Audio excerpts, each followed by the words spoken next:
All right, so we got the tragic fate of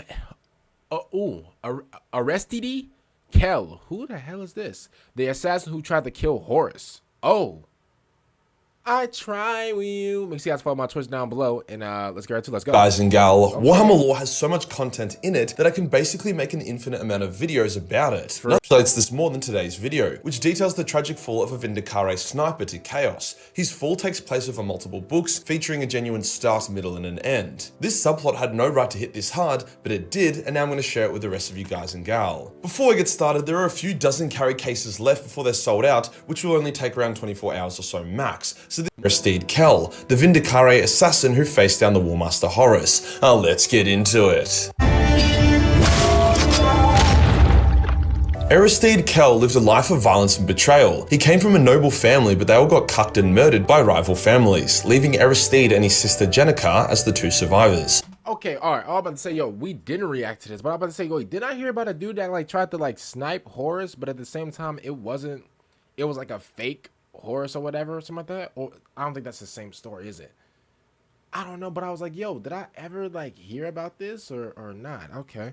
They managed to survive by themselves long enough until they were found by the Schola Progenium, which is like an Imperial college for gifted individuals, where they would eventually be trained into becoming a part of the first generation of the new Officio Assassinorum Clades, an initiative led by Malcador to improve the Imperium's ability to wage its shadow wars. Kell was overall a natural-born leader and level-headed, but his trauma created a very dark, vengeful side to him, as evident by the fact that when the Vindicare Temple gave him leave to go track down and murder his family's killers, he ended up killing a shitload of innocent bystanders as well, an act that would alienate his sister from him. During the Horus Heresy, Erebus wanted to assassinate the Emperor, and Malcador wanted to assassinate Horus. Yo, all right, let me.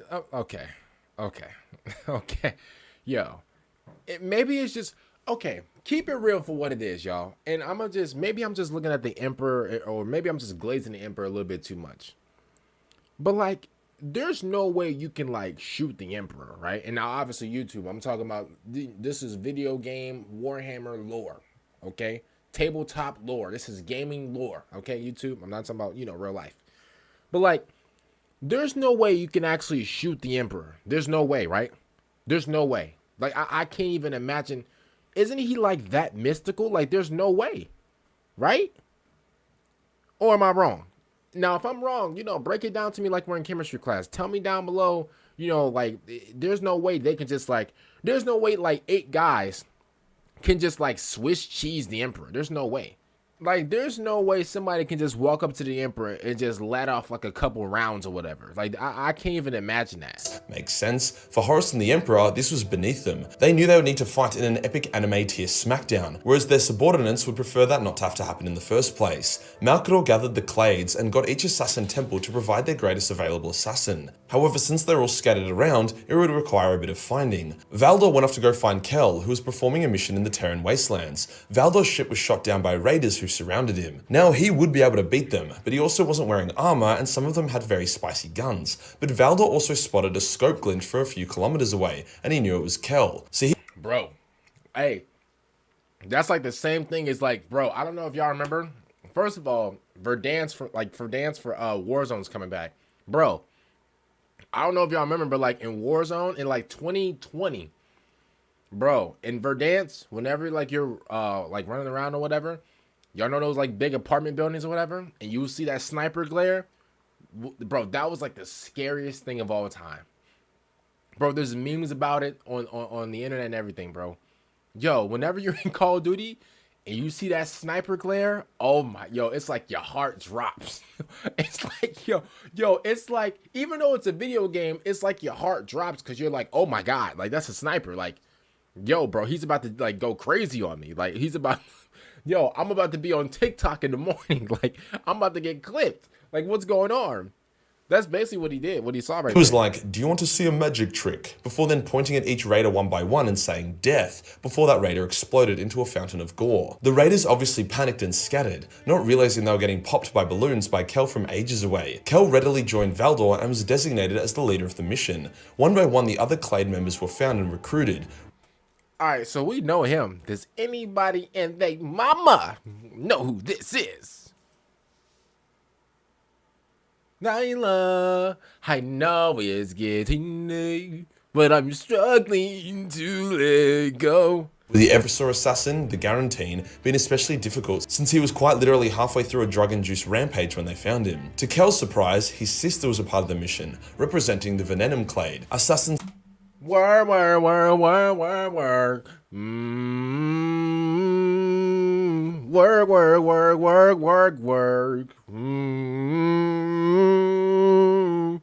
Who is this? Looking like an Overwatch character. Yo, what's his name? Lucio from Overwatch? I see that green and yellow. What's going? Yo, hey. I'm a punch it bag, babe. Yo, if she on me like these, hey, stab me. Hey, I'm not finished yet. Yo, listen. specializing in poisons. The mission to assassinate Horus was a go. They were to go to a planet called Dagonet that was in the midst of a civil war over loyalty to Horus or the Emperor, a civil war that the loyalists were losing. Dagonet held a special place in Horus's conquests. If the assassins could help the loyalist war effort, then as a matter of pride, Horus would need to come out there and sort it out himself. The team of assassins were able to nearly single-handedly reverse the course of the war, rallying resistance, taking out key enemy figures, and sabotaging enemy weapon caches. News of this got to Horus, who decided to visit the planet personally and sort it out. Now the grim thing about all of this is that the loyalists on the planet saw the assassins as heroes, but the assassins knew that by getting Horus to arrive and then trying to assassinate him, the planet and its people would be massacred by the sons of Horus. They were willingly and knowingly sacrificing Dagonet to take a shot at the War Master. A great ceremony was prepared. Horus would teleport down. Why bro look like Catwoman? Why is he look? Yo, is this a girl? Right? This a dude, right?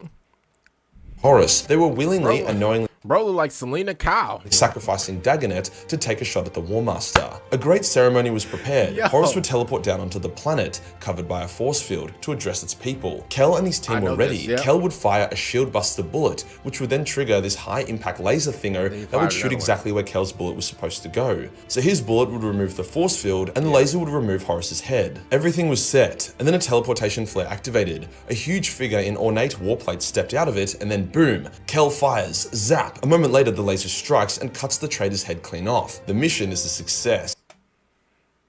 No, it's not. I knew I heard this somewhere. I heard it. Did I hear from? I think I heard it from either Crack Duck or West Hammer. But yeah, nah, it's not a success. Listen to this, y'all. Not. Horus had sent one of his captains down to the planet in his stead, a captain he actually despised and was happy to be rid of. That captain died, which enraged the sons of Horus, who began genociding the world. The assassins attempted to flee and regroup, but shit was not good. The Guarantine had to sacrifice himself to let the others escape. That man died well, taking numerous sons of Horus with him. As the surviving team members were figuring out how the fuck they were going to salvage the mess, they encountered Erebus' assassin, a shape-shifting blank demon host super assassin that was on a mission to kill the Emperor due to its special ability. Now, could it kill the Emperor? Probably not. Could the blowback from its attempt severely destabilize Terra's defenses? Yes. So the assassin team decided to take out the demon assassin instead of Horus. The Black Pariah was called. The Calexis, the Calidus, the Vanus, and even Kell's sister all died in the attempt to kill the demon, but Kell managed to finally put it down through massive effort. But now he was alone and Horus was still alive, so he decided to do something pretty fucking epic. He got on a ship and flew straight at the vengeful spirit. He planned on ejecting from his ship as he approached it to give himself one chance to shoot Horus through the viewing screen of the ship's command bridge, before the icy cold of the void could claim him. Now clearly that didn't work, and on paper it's a stupid fucking idea, but somehow Kell actually got on board the ship and swore to continue his mission. The only issue is that when he boarded the ship, he got bitten by a bunch of chaos snakes that had venom that was like distilled chaos, so he was getting corrupted. Ooh, GG's. I mean, listen, I rate the effort, but bro, imagine like you, bro, I can't even, y'all, like I've seen a snake in real life, y'all, but like I've never got close to a snake before, y'all. Like, I don't care if a snake is like a non-venomous snake, bro. Y'all could say that I'm scared, you know, I'm a baby, whatever, bro. Whenever it just comes down to snake, just entirely, bro. It's something about it, y'all. I can't even like. I get scared. I get scared sometimes. Now, if I was in like a position where, you know, there's like a snake, I don't know, like a snake trainer or something like that, if those exist. You guys know those. Listen, y'all know those people, bro, who are like they basically just like take care of snakes and stuff like that, and they just got them all around like their arms and stuff like that. Now, if he was like, yo, come here, and put it on my arm, and it was like a non-venomous thing, oh yeah, definitely, I'll be down for that. You know, just so I can feel what the snake is like or whatever. But you know, take it off after like 30 seconds. But like, bro, like imagine like you got some snakes and they're just latching onto you, and like they're legit injecting like some like chaos inside of you. I'm gonna be honest with you, bro. That's down bad material, bro. But shout out to him, though. This, combined with the trauma of the mission and losing his sister, something he began to blame the Imperium for, twisted Kell's mind. But despite the loss of his sister, the Chaos Venom, and being on board a tainted ship for a long time, Kell stayed true to his mission. When Horus came down to the lower levels to find Kell, Kell actually did fire upon Horus. He stayed true to himself and his mission, but Horus merely caught the bullet. And with that act, Kell's mighty will finally broke and he fell to his knees, the corruption overwhelming him as he pledged to serve Horus and punish the Imperium that took everything from him. But this still isn't the end of Kell's story. He was now the personal assassin of Horus Lupercal, and was infused with warp power. This power took the form of a demon that possessed him. It allowed him to conjure a gun that shot homing fireballs that tortured people as it burnt them from the inside out. Yep, you heard that right. Horus then tasked the assassin with killing the saint, Eristede Kell, who had been instrumental in expanding the new Imperial. You know what, bro? Shout out to Horus, bro. Shout out to Horus. You know, I never thought I'd ever, you know, give that school threat any like, you know, props or whatever, bro. But shout out to him, because I can't lie to you, bro. If you've been trying to take me out, bro, if you've been trying to like snipe me or whatever, bro, I can't lie to you. You got to go. And I'm not letting you go. You got to go. I'm not letting you go out the door freely. Like, oh, like, you know, you're fine, bro. No, like you, come on. Hey, boys, come get him. Yo, you got to go. But Horus was like, yo, bro, this is like an A1 assassin. We got to keep him. And he's full of chaos. He's not going to turn on me.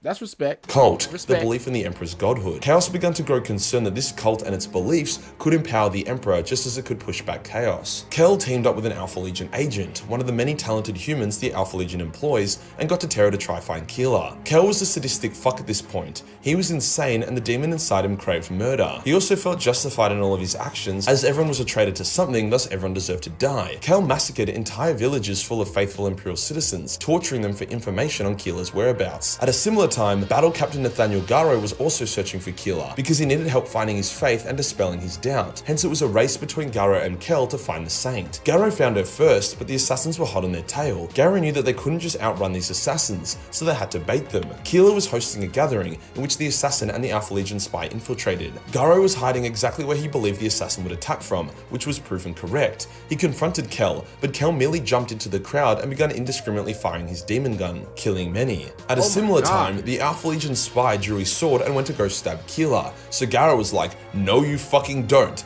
And he threw his power sword like a boomerang. It sliced clean through the spy's arm and head. It was so clean in fact that the spy was still alive and conscious for a few seconds, his dying brain trying to comprehend what the fuck just happened, before darkness took him.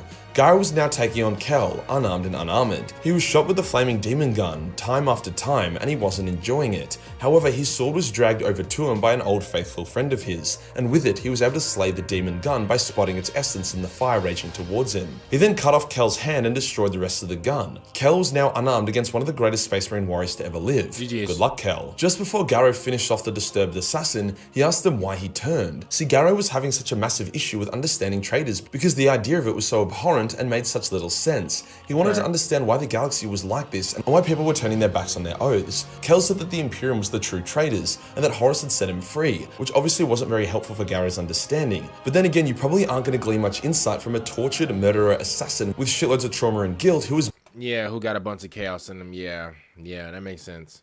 Makes sense.